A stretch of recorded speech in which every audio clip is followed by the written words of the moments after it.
Yun, shoutout sa inyo lahat mga kalapatids. For today's video, samahan nyo akong ulit mag-abang ng aking mga kalapati. Nagkarga nga pala tayo ng 6. Binitawan sila mga kalapatids sa Mindanao Avenue ng alas 7. Bad news lang mga kalapatids dahil smash mga kalapatids. Pero dito sa Calamba, okay naman yung panahon. Lang sa mga madadaanan. Pero okay lang yun. Talagang ganun sa karera, hindi maiiwasan. Pero mas maganda na yung sa malapit pa lang makatigim na sila ng smash. At bago siyempre tayo mag-abang mga kalapatids, naglinis na nga pala ako nan. Nalinis ko na yan mga kalapatids, mukha lang hindi. Ayan, tinan nyo, wala na siyang laman. Bukod tangi dun sa Kailop Visitor na may itlog. At i-update ko nga lang pala kayo mga kalapatids dito sa ibong kong galing kay Boss Wiwit. Ayan, medyo okay na siya mga kalapatids. Nakakatuka-tuka na siya. Yan, sana mas mabilis pa siyang gumaling. Pero sana may habol pa natin doon sa norte. Sayang to, young bird pa naman ng ulpa. So yun, waiting game na tayo mga kalapatid. Samahan nyo akong mag-abang. Sana mauna yung naisali natin sa pooling. Sana hindi tayo marong pick this time. Yun, sa wakas mga kalapatid, may pauwi na tayo. At syempre,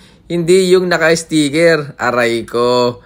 Ayan, ang nauna nating umuwi, si Madam Salpok. Pang-5 umuwi yan noong nakaraang training. Diyon sa wakas mga kalapatids, hindi na siya nagpasawa. Yan, bumaba din siya agad pagkatapos magpahinga ng ilang sandali. At yun, syempre, pinapasok ko na agad. Kung may pang-smashan tayo mga kalapatids, kilala ko na kung sinong dapat isali kapag may smashan. Ilang minuto lang lumipas mga kalapatids, sa wakas, mayroon na tayong pauwi. Ayan, nagulat ako, biglaan na lang siyang tsumubok diretso at napakamot tayo ng walang kate mga kalapatids.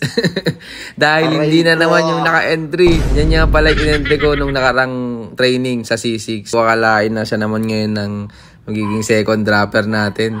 Mukhang gusto niya yung medyo may sama ng panahon. Ayun, at syempre hindi na siya nagpasaway. Pumasok din agad. Siya mga kalapatids, JDC line din yan. Tsaka yung first dropper natin, JDC line. Yan, shoutout kay Kuya Jericho Dio Cruz. At yun, sa wakas, nagdagan na yung pauwi natin mga kalapatids. After 5 minutes, grabe, ang tagal masundan. Ang hirap talaga mag-abang kapag may sama ng panahon. Yan nga pala si Big Boy. Magandang uwi niya ngayon mga kalapatids. Dahil nung last training sa C6, second dropper siya. Tapos ngayon, third dropper naman. Nagpapakitang gila si Big Boy kahit ang laking ibonan mga kalapatid. So, at dyan sa part niya, nagtatangka pang uminom sa bubong. Pero siyempre, hindi natin hinayaan yan. Agad kong tinulak ng stick. At nakakatuwa sa mga ibon ko, hindi nagpapasaway pagdating nila. Diretso pasok ulit. Sana maging consistent sila na ganan. Na pagdating, diretso pasok agad. Sana wag pasakitin yung ulo ko. At yun, nadagdagan na nga pala yung pauwi natin mga kalapatid. Yan, pang-apat na yan ng ibon galing Mindanao Avenue. At syempre, hindi ulit yan yung naka-entry sa pooling. Grabe, kagaling ko pumili. At yun, syempre, hindi na natin pinatagal na tumambay sa labas. Pinapasok ko na agad. Galing na ito mga kalapatid, kada uwi niya, diretso dyan sa bubong ng loop. Pinadapo sa ibang bubong, diretso agad. Yan, sana ma-maintain niya yung ganun mga kalapatid. Sa tingnan nyo, namarako pa talaga. Nagpapakitang gilas ka, boy, ha? At dyan na nga nagtatapos yung ating abangan mga kalapatid sa Mindanao Avenue na training. Good news naman mga kalapatid dahil kumpleto yung ating pauwi.